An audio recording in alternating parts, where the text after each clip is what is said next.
दोस्तों, very good morning, very happy morning.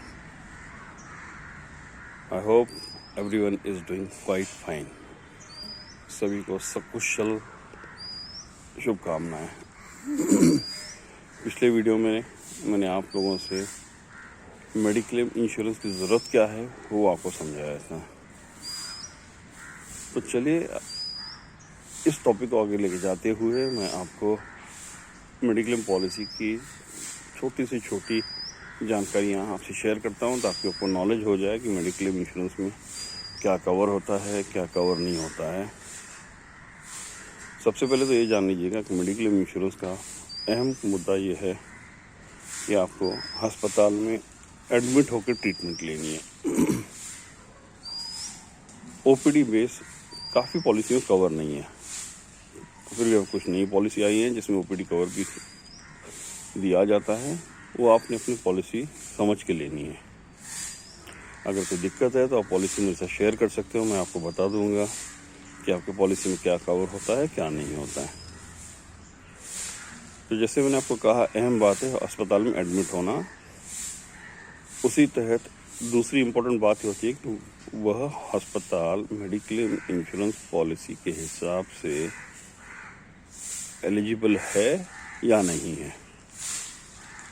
और जब हम कहते हैं एलिजिबल है या नहीं है तो आप ये समझ लीजिए कि पॉलिसी में डिफाइन किया हुआ है कि अस्पताल कम से कम 15 बेड का होना चाहिए और उसका रजिस्ट्रेशन किया होना चाहिए आपके लोकल हेल्थ अथॉरिटी के साथ में।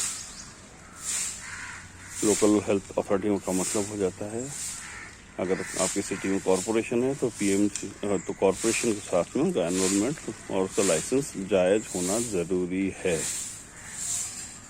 अगर अस्पताल एलिजिबल नहीं है कॉरपोरेशन के हिसाब से तो आपको क्लेम नकारा जाएगा। कौन से क्लॉज में? कि आपने जिस अस्पताल में ट्रीटमेंट लिया है वह पॉलिसी के हिसाब से एलिजिबल नहीं है। इनके दो क्राइटेरिया हैं।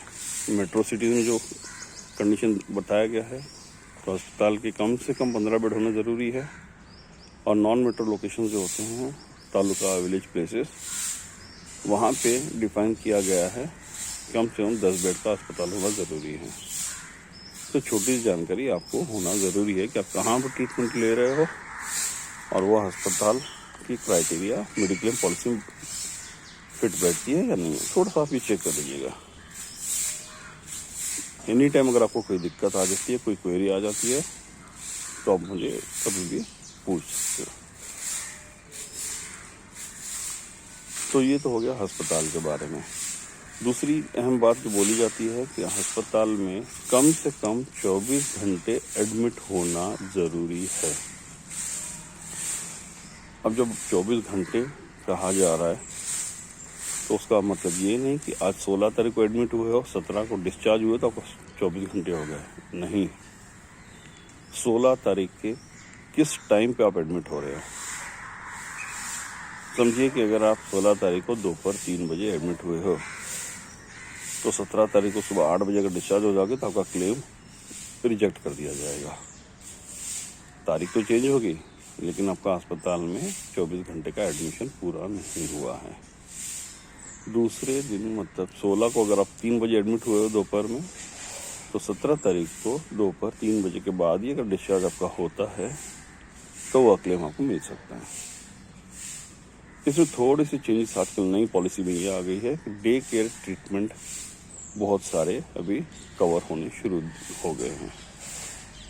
वो भी अलग से आपको लिस्ट दी जाती है इंश्योरेंस कंपनी की तरफ से।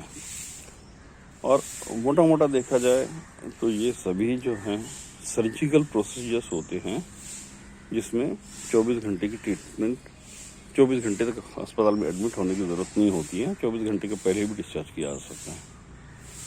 पर सिर्फ उन्हीं केसेस में जो आपको पॉलिसी के साथ दिया गया है डे केयर ट्रीटमेंट के लिए, उन बीमारियों का केसेस आपको 24 घंटे से कम में आपको क्लेम दिया जा सकता है।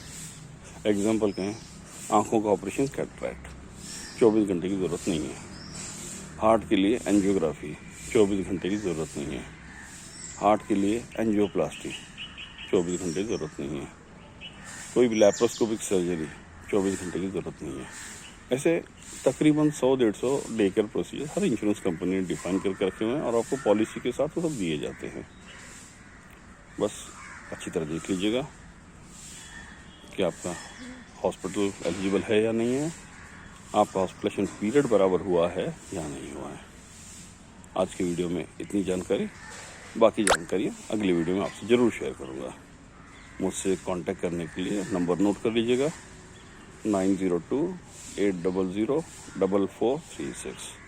मैं डॉक्टर परमानंद कटारिया, आपका Medi Friend Health Care Consultancy Services का डायरेक्टर अब आपसे इजाज़त लेता हूँ।